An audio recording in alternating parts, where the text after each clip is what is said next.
Consacrer une maison, la désenvoûter de tout ce qui est maléfice. Shalom, shalom. Aujourd'hui, je suis très heureux d'être avec vous afin de vous enseigner sur les méthodes de consécration ou de sanctification d'une maison. Alléluia.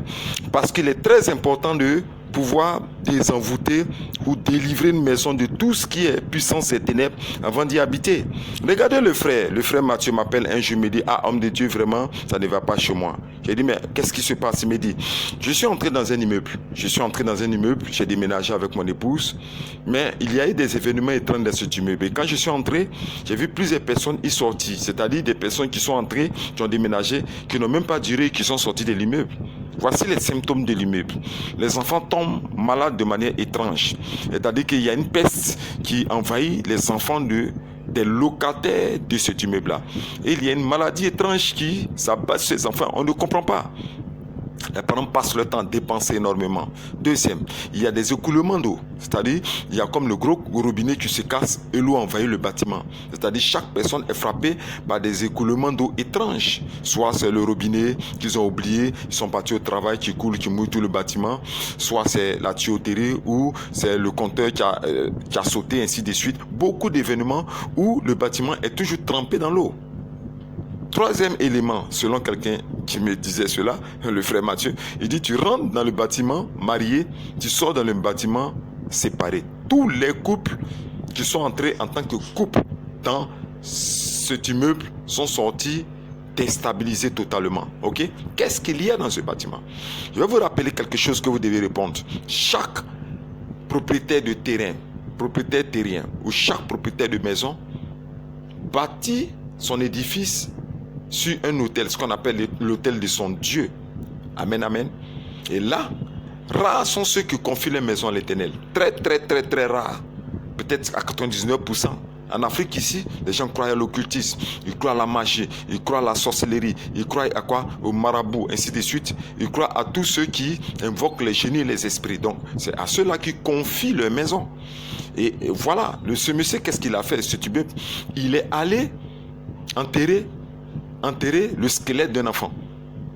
Un bébé qu'il a cherché quelque part, je ne sais pas, vivant ou mort, mais c'est ce squelette qu'il a pris quelque part là, qu'il est venu enterrer avec des hautes actions occultes. C'est après qu'ils vont découvrir que sous l'immeuble, il y avait un bébé qui était enterré. Quand le bébé pleure, tous les enfants tombent malades. Et cette haute action faisait que lui, tu rentres avec tes finances et tu sors appauvri, c'est-à-dire que vous dépouillez totalement, vous sortez de la maison ou de l'immeuble vide. Est-ce que vous comprenez ce que je dis? Donc il utilise une sorte de sacrifice rituel et beaucoup de choses qu'il fait pour s'enrichir. Donc lui, il prospère, il achète les voitures en tant que propriétaire de maison et vous sortez totalement détruit et vidé. Vous sortez appauvri. Alléluia. C'est pour ça qu'il est très important de consacrer, de sanctifier une maison avant d'entrer. Moi-même, j'ai vécu ces mêmes situations. J'ai déménagé dans un quartier. Et quand je suis rentré dans la maison, oh, j'étais très content. J'étais épuisé par le déménagement. Ok? Je me suis dit, bon, écoutez, voilà, je suis épuisé. Je vais dormir demain. Je vais faire le ménage. Erreur fatale. La même nuit, je dors. Je regarde coucher.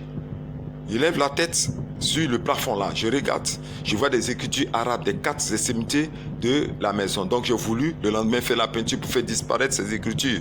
Erreur fatale. Et durant la nuit, je dors dans mon sommeil. J'ai fait un rêve. Dans le rêve, je vais ouvrir le placard. Je vais ouvrir le placard et je vais mettre ma main pour prendre mon portefeuille. Automatiquement, ma main touche quelque chose de glacé. C'était un serpent, un gros python qui était là. Ok? Et le python, selon la sensation que j'ai eue, avait avalé mon portefeuille. Mon portefeuille était avalé par le python. Amen, amen. Et j'ai compris après, quand je me suis réveillé, puisque j'ai combattu énormément, comme Dieu m'a fait la grâce d'avoir les âmes spirituelles pour couper la tête du serpent, pour pouvoir récupérer mon portefeuille. Dans le portefeuille, il y a mon identité, il y a mon argent, il y a tout. Ok? Et c'est quand j'ai consulté Dieu par la prière, j'ai dit: mais Seigneur, c'est dans quelle maison je suis venu vivre? Il dit: mais cette maison appartient à quelqu'un, à un marabout. C'est un musulman, mais c'est un marabout. Et les écritures qu'il a mis de part et d'autre, c'est pour appauvrir les propriétaires. Et que dans chaque maison que nous voyons alignée, il y a un python. Dans ces 4 maisons, il y a la représentation du python, de son grand démon, qui a mis les enfants de son démon. L'enfant du démon, c'est sous serpent dans toutes les maisons pour avaler tout ce qui est bonheur. Et le lendemain, quand je me suis réveillé, j'ai demandé à une voisine. Je lui ai dit, mais attendez, parle-moi. Et c'est la voisine qui m'a dit, tu sais pas que la soeur qui est de l'autre côté là-bas, parce qu'il y a une voisine qui est de l'autre côté là-bas, elle est tombée enceinte quand le bébé est né. Le bébé n'a pas fait 2 jours, 3 jours qu'elles sont rentrées à la maison. Le bébé est mort. Là, j'ai commencé à comprendre beaucoup de choses qui étaient rentrées dans une maison occulte. J'ai tellement de témoignages. Tu peux entrer dans une maison satanique. Tu vas perdre ton travail. Tu rentres, tu travailles. Un coup, tu as des problèmes. On te met en prison. Tu ne peux pas payer la maison. Tu sors le propriétaire de maison rit. Il est content que tu sortes parce qu'il va faire louer sa maison à quelqu'un d'autre alors que c'est lui qui était en opération que te mettre dans le chômage. Tu rentres avec ton mari dans la maison. Le monsieur est tombé stérile. Je ne peux pas vous parler de 21 ans de témoignages, de ministère que j'ai fait avec beaucoup de choses. Le monsieur est tombé stérile. Il est rentré, sa connexion sexuelle était forte. Il est rentré, il a perdu le réseau là-bas. Le réseau a disparu. Le monsieur est tombé stérile. Et la femme, selon eux, ce qu'ils m'ont rencontré, la femme aussi allait chercher à voir clair. Bien dans cette affaire-là, le voit aussi, ces occultistes qui lui ont dit là-bas que la maison là, c'est la maison qui a rendu son mari stérile. Et bizarrement, quand il est sorti de la maison, le monsieur, il a retrouvé sa connexion.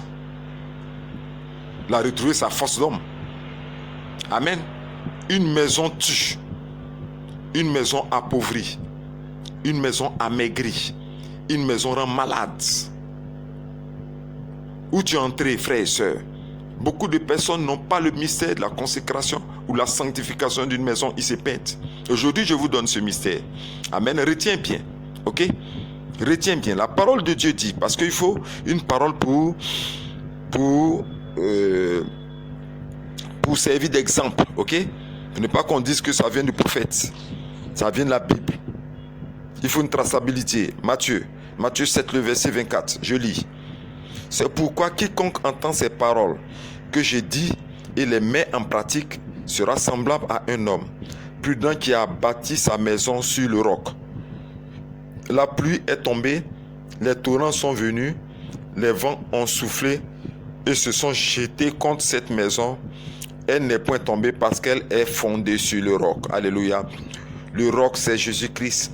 Le roc, c'est une maison habitée par le Saint-Esprit, habitée par la présence de Dieu, habitée par les anges. Une maison bâtie sur l'Éternel Dieu ne se renverse jamais. Lisons verset 26. Mais quiconque entend ces paroles que je dis et ne les met pas en pratique sera semblable à un homme insensé qui a bâti sa maison sur le sable. La pluie est tombée, les torrents sont venus, les vents ont soufflé et ont battu cette maison. Elle est tombée et sa ruine a été grande. Alléluia. Une maison bâtie sur le sable, une maison bâtie sur les puissances des ténèbres, une maison bâtie sur l'occultisme est une maison fragile. Celui qui y habite s'écroule, voit sa vie détruite totalement. Alléluia. Comme ce n'est pas ta maison et que tu allais louer, alléluia, moi je ne peux que te donner des méthodes que tu dois utiliser. Amen. Méthode de sanctification d'une maison, retiens bien. La première méthode, la première disposition, c'est d'abord toi-même. Amen. Il faut que toi-même tu sois sanctifié. Alléluia. Je répète bien, il faudrait que toi-même tu sois sanctifié et consacré. Ce passage se trouve dans le livre de Matthieu 12, le verset 43 au verset 45. Amen. Toi-même tu dois chercher ta sanctification. Parce que tu transportes, tu te déplaces, tu pars dans cette maison avec des esprits. Amen. Les esprits de ta vie. Tu vas consolider par ton rythme de vie, des esprits attachés à ta vie de péché, de mondalité, ta vie d'impureté. Tu transportes ces démons-là dans la maison. Sachez que notre vie de péché nous fait cohabiter avec des démons du péché. Sachez que notre vie hors Jésus-Christ nous fait collaborer, habiter avec des démons que j'appelle de déménagement qui nous suivent et qui habitent avec nous. Donc la première disposition toi-même, c'est de donner ta vie au Seigneur Jésus si tu es païen. Tu n'as pas accepté encore, tu n'as pas rencontré Christ. Moi je vous rends des témoignages aujourd'hui. pour vous ouvrir les yeux, vous qui n'avez pas accepté le Seigneur Jésus-Christ. Il y a plénitude dans une maison, il y a joie, il y a bonheur, il y a paix, il y a allégresse, il y a abondance. Lorsque cette maison est consacrée à Jésus-Christ et que celui même qui habite accepte le Seigneur Jésus-Christ, son grenier n'est jamais vide. Le prophète Yahweh Moïse même vous dit cela, mon grenier n'a jamais été vide. Parce que Jésus-Christ vit dans ma maison avec son esprit et vit en moi. C'est pour ça que je vous dis que la première disposition, toi qui n'as pas encore accepté le Seigneur Jésus-Christ, c'est de le faire maintenant. Parce que si tu as le Seigneur en toi et dans ta maison, il y a des éléments. Je ne peux pas vous rencontrer beaucoup de choses. Dieu m'a fait grâce d'entrer dans des maisons occultes. C'est sa grâce même qui fait qu'on prospère. On est rentré dans une maison, le monsieur a fait alliance avec la reine des eaux. Chaque week-end, il va au bord de l'eau là-bas pour aller rencontrer cette sirène de l'océan Atlantique. Il va prendre un bain avec elle quand il revient prospère. Mais sa maison qu'il a fait louer, son bâtiment, tu rentres dedans, frère. Toi-même, tu souffres jusqu'à les gens fuient. Les gens s'appauvrissent à mourir. Mais avec le Seigneur que j'avais dans ma vie, faisait que quand les autres s'appauvrissaient, Dieu me faisait grâce pour ne pas que je puisse manquer et que je puisse mendier mon pain. Je ne mendie jamais mon pain. Même si je rentre dans une maison occulte, une maison de sorcellerie, l'Esprit de Dieu qui est en moi me fait quand même grâce. Alléluia. C'est pour ça que toi tu entends, je t'invite à accepter le Seigneur Jésus-Christ. Et toi qui as le Seigneur Jésus-Christ, de sanctifier ta vie, de mettre ta vie en ordre, de purifier ta vie. Alléluia. De mettre ta vie en ordre afin que ta vie soit un modèle parfait devant Dieu. Un modèle parfait devant l'Éternel. De sanctifier ta vie, c'est important pour toi. Alléluia. D'abandonner le péché. Et ça, c'est une première garantie. La deuxième disposition, de manière pratique, il faut d'abord prier pour renverser et détruire les autels qui sont dans la maison. Amen. L'autel principal de celui qui a sa maison, mais aussi l'autel secondaire de ceux qui ont habité la maison. Amen. Celui même qui a sa maison, qui a construit sa maison, lui, il a bâti son autel. C'est ce que je vous ai dit. Mais aussi les différents locataires qui y sont passés. Les différents locataires qui y sont passés, eux aussi, ils ont fait des incantations, des pratiques. Ils ont fait beaucoup de choses dans la maison. Amen. Donc c'est tout cela que tu dois renverser. Et tu dois renverser cela avec quoi? Avec des prières puissantes. Alléluia. Des prières puissantes. Des prières surtout de tremblement de terre. Je vais te donner un verset que tu vas utiliser, puisque l'une des armes spirituelles les plus puissantes, c'est le tremblement de terre. Il faut être capable de pouvoir faire trembler la terre de la maison pour pouvoir renverser tout ce qu'ils ont fait à l'intérieur de celle-ci. Je conseille toujours aux chrétiens d'utiliser les versets de tremblement de terre qui se trouvent dans l'un de mes livres qu'on appelle Poudrière céleste. Mais je vais te donner quand même un verset, ok? Je vais te donner quand même un verset pour que tu puisses l'utiliser pour pouvoir véritablement délivrer ta maison. Voilà. Si tu veux le livre aussi, le livre est très puissant pour renverser et pour détruire toutes sortes d'élévations spirituelles et toutes sortes de positions de hauts lieux, des ténèbres que l'ennemi a établi, il a mis dans ta maison. Ok, tremblement de terre, il faut que tu puisses utiliser ça pour pouvoir briser tout. Alléluia. Donc voici les versets. Tu prends Apocalypse 6, le verset 12, je lis. Je regardais quand il ouvrit le 6e sceau, et il eut un tremblement de terre. Le soleil devint noir comme un sac de crin. Tu peux prendre aussi Apocalypse 8, le verset 5. Et l'ange prit l'encensoir, le remplit de feu de l'autel et le jeta sur la terre. Et il eut des voix, des tonnerres, des éclairs et un tremblement de terre. Tu peux prendre Apocalypse 11, le verset 13. À cette heure-là, il y eut un tremblement de terre et la deuxième partie de la ville tomba. 7000 hommes furent tués dans ce tremblement de terre. Tu peux prendre aussi Apocalypse 11, le verset 19. Et le temple de Dieu dans les cieux fut ouvert. Et l'arche de son alliance apparut dans son temple. Et il y eut des éclairs, des voix, des tonnerres et un tremblement de terre. Tu peux prendre enfin Apocalypse 16, le verset 18 que j'aime bien. Et il y eut des éclairs, des voix des tonnerres et un grand tremblement de terre. Il consiste à faire quoi? Il consiste à proclamer sur la terre de la maison où tu es entré. À proclamer pour dire Seigneur, je veux renverser la terre de cette maison où j'habite. Je vais frapper cette terre. Tu as dit dans ta parole, répète avec moi. Toi qui suis, qui écoutes cette vidéo. Éternel Dieu, je suis entré dans cette maison. J'ai déménagé et j'ai pris place dans cette maison. Mais la terre qui est sous mes pieds est une terre habitée par des démons et des hôtels d'adoration, des propriétaires et des locataires qui y sont passés. Mais par la lecture des versets que je viens de lire, je vais renverser cette terre et tous les hôtels et tous les hauts lieux élevés au nom de Jésus-Christ. Je vais briser tous les hôtels installés avant moi, les hôtels fixés dans cette maison avec moi, avant moi. Par le tremblement de terre, je vais briser, détruire, renverser ces hôtels au nom de Jésus-Christ. Amen. Tu fais plusieurs sortes de prières avec cela, tout ce que Dieu te mettra à cœur, sur la langue, tu déclares, et là, tu vas ruiner et détruire tout ce qu'ils ont laissé. Tout ce qu'ils ont laissé dans cette maison avant que tu viennes y habiter. Amen. Ça, c'est la deuxième disposition. La troisième disposition, c'est de balayer la maison. Amen. Il y a un verset spirituel qui nous permet d'envoyer le balai de Dieu. Amen. J'ai vu ce ensemble. C'est un balai spirituel qui apparaît pour nettoyer tous les espaces où il y a des ordures que j'appelle les ivraies. Tout ce qu'ils ont laissé comme maléfice, comme sémence, comme plan, comme plantation. Tout ce qu'ils ont laissé comme fétiche, comme courrier, comme occultisme, tout est balayé. Alléluia. Tout est balayé par le balai de l'Éternel. Allons-y ensemble, prenons Ésaïe. Ok? Allons-y, Ésaïe 14, le verset 23. Amen. Prends avec moi, on va lire ensemble, puisqu'il faut qu'il y ait une traçabilité de tout cela. Ésaïe 14, le verset 23. Ok? Si tu as une Bible, on va ensemble. Ésaïe 14, le verset 23. Je cherche et puis je trouve ça pour toi.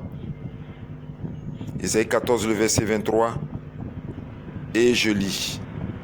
Je le lèverai. Amen. 23. J'en ferai le gîte du hérisson et un marécage.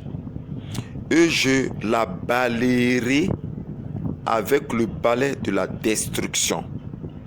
Et je la balayerai avec le balai de la destruction. Le balai de la destruction, c'est quoi? C'est un balai spirituel qui vient de l'Éternel Dieu par sa main puissante. Un puissant balai spirituel qui peut nettoyer tout un pays. C'est un mystère puissant pour dégager. Qu'est-ce qu'il faut faire? Tu prends le verset, tu lèves le balai que tu vas prendre pour balayer dans ta maison. Ok? Le balai que tu vas prendre pour balayer dans ta maison, tu le lèves et tu déclares cette parole. Éternel Dieu, répète avec moi. Ce balai que je tiens dans ma main, je veux le transformer en balai divin.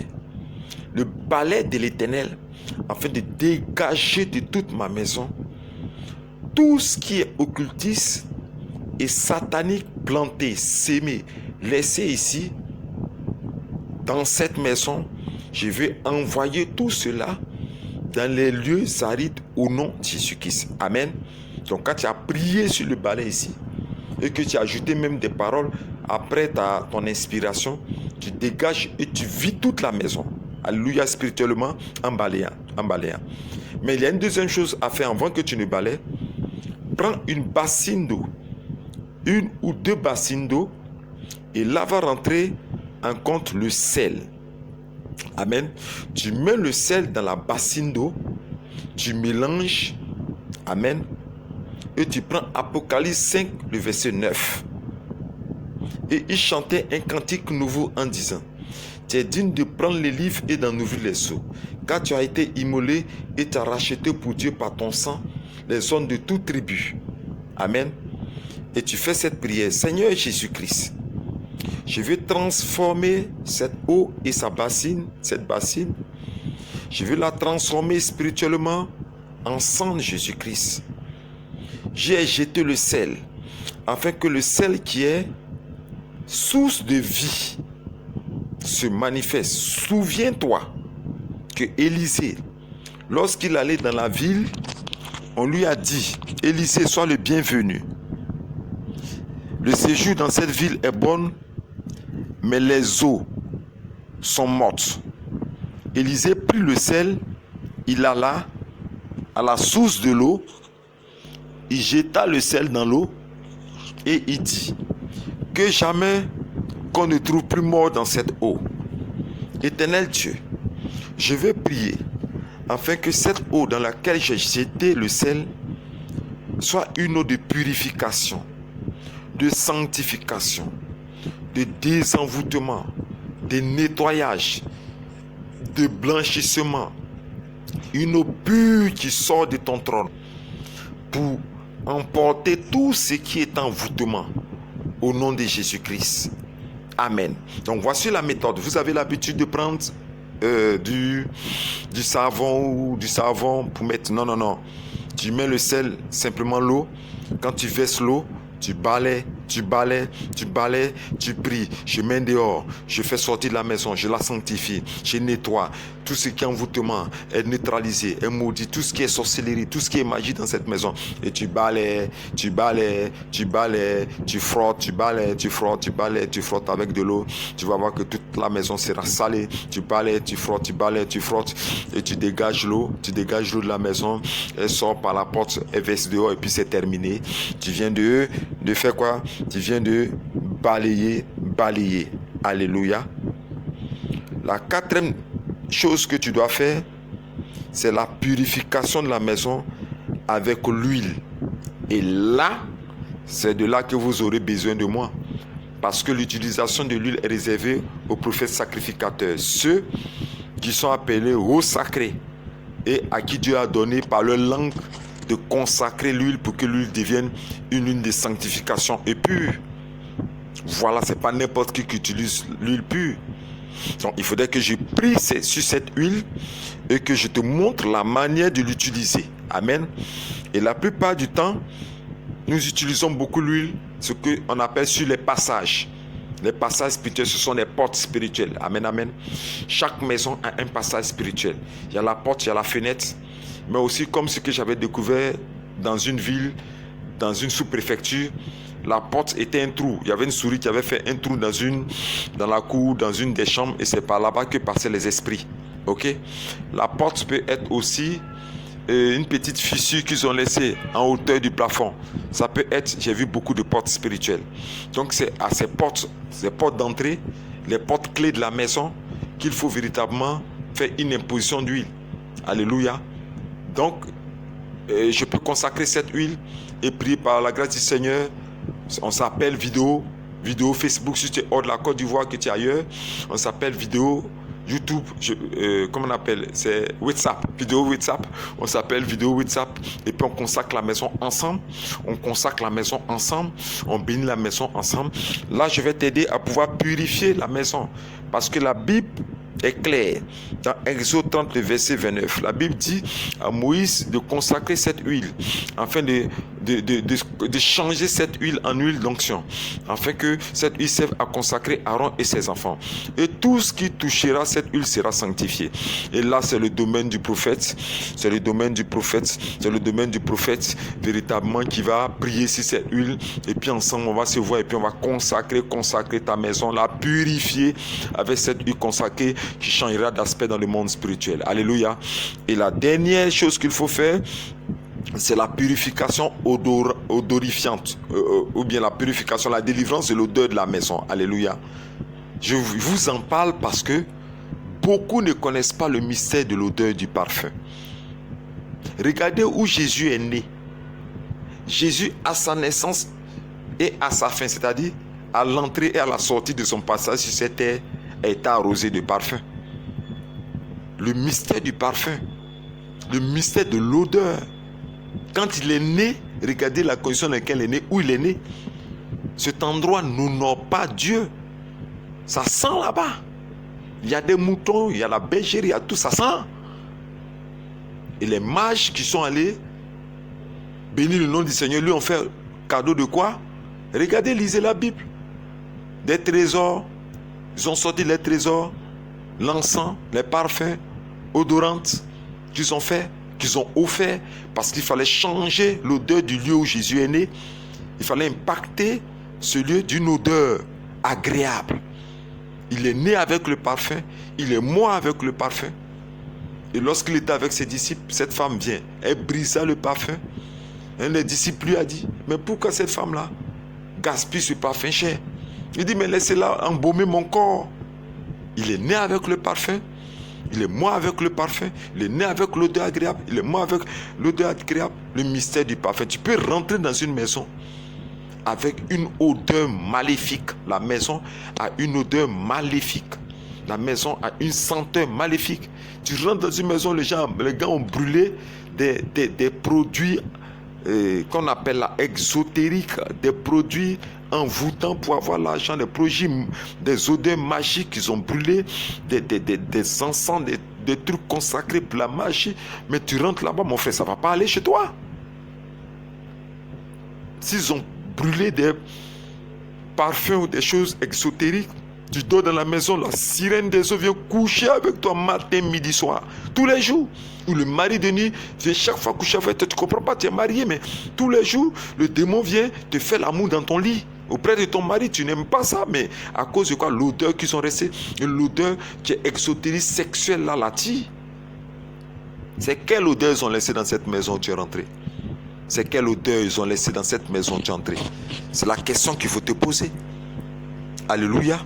C'est pour ça que je te dis une chose, il faut bien comprendre. Alléluia. Et il y a la purification et la délivrance de l'odeur de la maison. Et là, tu vas acheter un parfum. Parce que je ne peux pas vous parler d'encens. Parce que l'encens, on vous a donné le mystère, la doctrine pour dire que l'encens est mystique. L'encens, c'est un arbre dont la sève sert d'un parfum agréable. Mais comme ils ont beaucoup endoctriné certains pour leur montrer le côté négatif dont je n'en parle pas. Tu payes un parfum qui sent très bien, et à la fin de ces étapes, je consacre ce parfum, je prie pour ce parfum. Il y a des versets stratégiques pour changer l'aspect du parfum, et là, ces versets Dieu m'a donné, c'est un prophète comme moi qui peut le faire, c'est pas n'importe qui peut le faire, et on consacre ce parfum, et tu vas arroser la maison, parce que je t'ai dit de mettre ce parfum dans un peu d'eau, et puis d'arroser la maison cette eau. Cette odeur agréable va changer l'aspect spirituel de l'odeur de cette maison, pour que la faveur de Dieu y soit. Alléluia. J'ai été heureux de vous enseigner sur la méthode de consécration, c'est-à-dire de purification d'une maison, de délivrance d'une maison envoûtée. Et je prie que vous partagez cela pour aider beaucoup de personnes qui sont dans ce genre de situation. C'était l'écrivain prophète Yahou Moïse. Vous pouvez me contacter sur mon numéro WhatsApp. Plus 225 07 08 90 78 30 plus 225 07 08 90 78 30. Je vous dis shalom.